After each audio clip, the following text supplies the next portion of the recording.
Pag binuka mo ang iyong mga braso at binti, binibigyang daan ka ng wingsuit na mag-glide pasulong sa halip na bumagsak lang pababa.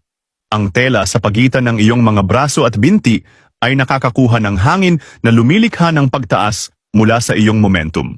Nagbibigay daan ito sa iyo na lumipad ng mahigit sa 200 milya bawat oras, ngunit hindi mo malalaman kung saan ka babagsak. Nagiging sanhi ito na maubusan ka ng oras upang i-deploy ang iyong parachute o bumagsak sa piling ng iba.